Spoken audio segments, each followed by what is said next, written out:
call me Eugene Miheso, and I'm the academic representative on the Uganda Evaluation Association executive. And I am from an IT background, but a passionate evaluator, especially in terms of qualitative research. My experience with the Uganda Evaluation Association so far has been interesting. We have a couple of objectives, and especially with regard to professionalizing monitoring and evaluation in Uganda. This is one of the key pointers to what we do and what we wish to promote in Uganda. So I had mentioned this prior, that one of our key objectives is to professionalize M&E. And with professionalization, it means that we would like to make this one of the core subject areas that is looked at in terms of learning, in terms of accountability.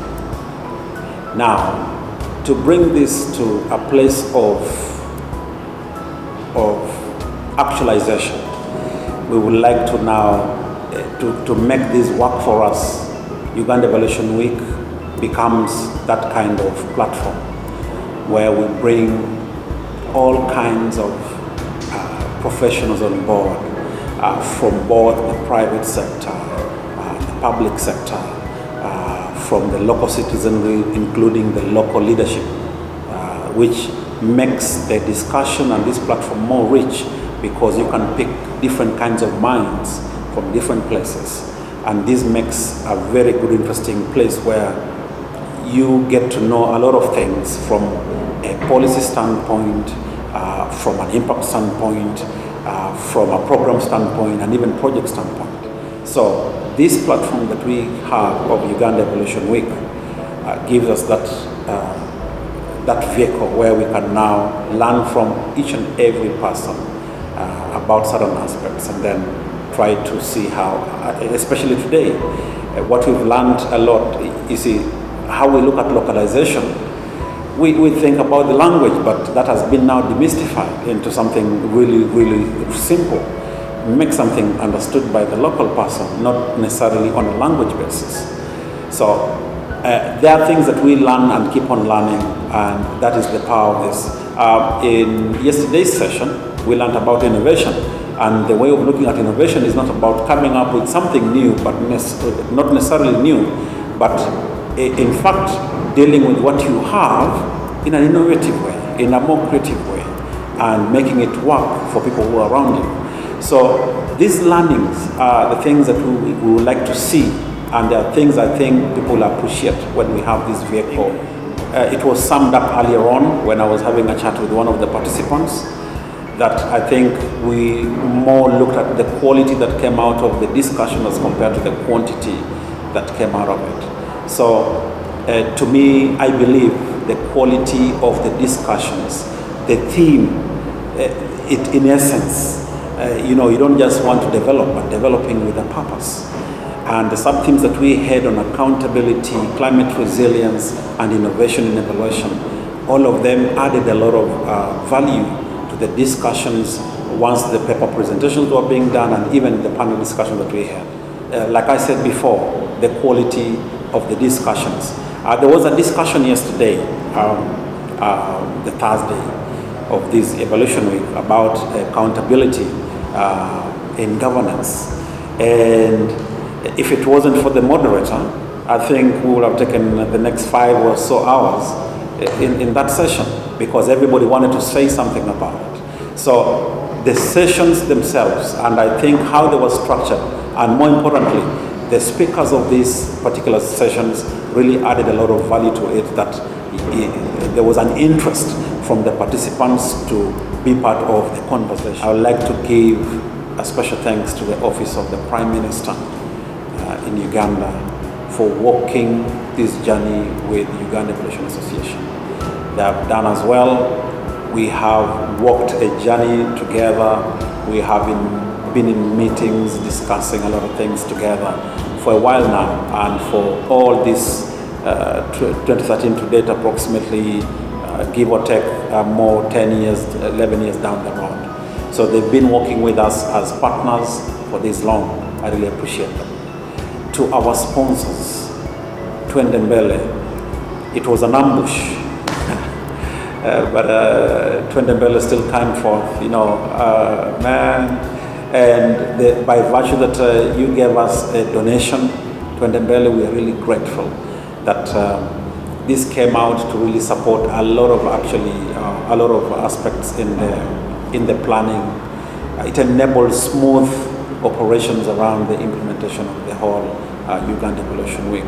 I'd like to thank Clear AA in a special way too for their support in ensuring that we have certain aspects also within the Evaluation Week being sorted. I would like to thank Uhuru Institute for giving us free media. I would like to thank Twaweza for being available on call. We just made a call and they said, oh yeah, you need this? Okay, we're gonna do it. And it was interesting. So I know I'm UNICEF. How can I forget? They gave us a session, a fully paid up session, and also invited, yeas. But yesterday, the yeas I saw were not yeas, but it's fine. Some of them were yeas, and also because of the interest of the session, other persons who are already experienced in evaluation were able to join that session. So UNICEF is also thanked in a special way. UNDP, why not? We thank you for your support. I know the Uganda resident representative wasn't around in the country, but we also thank you for giving us Ian King to be able to represent UNDP. So thank you very much. It's a conversation, really, and from even the closing remarks that we had today from the Right Honourable Minister of General Duties from the Office of the Prime Minister, we have a way forward, and I think it will not differ much from what we've been having, just a little bit of tweaks.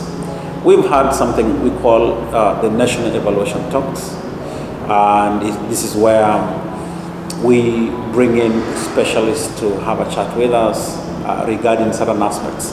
People come in who are specialists in impact evaluations, quasi evaluations, people who are savvy with data visualization, people who are savvy with fishbone mechanisms and things like that. A lot of things that are happening in the M&E world. And these Thursdays have become a core not only for the learning, but also for having some members who are new to understand and get to know better what they can do in their practice. So that is just one that we're going to keep the National Evaluation Talks going. Secondly, the engagement with policymakers to make M&E be part and parcel of the aspects in governance. I think that's a key one, because if it doesn't come from the top, then it is really hard for it to go down. So we have a lot that is happening right now in terms of, evaluation practice. And as we speak right now, I'm on my way flying to Zanzibar. We have the Tanea week that is coming, Tanea Male Week that is coming up in September. Right after that, we shall be having the Samea in October, and I look forward to being there. And these are opportunities for all of us to learn. So if you wish to be part of this process, please look out into the website of Tanea, look out to the website of Samea, and you should be able to know what is happening. But as we speak, I think a week from now, there is the Washington Convention, a roundtable convention on M&E affairs that I think some few selected members are headed to. We have the NEC summit that is also upcoming. All these are very good, interesting activities around the world of policy making and monitoring and evaluation that we look forward to.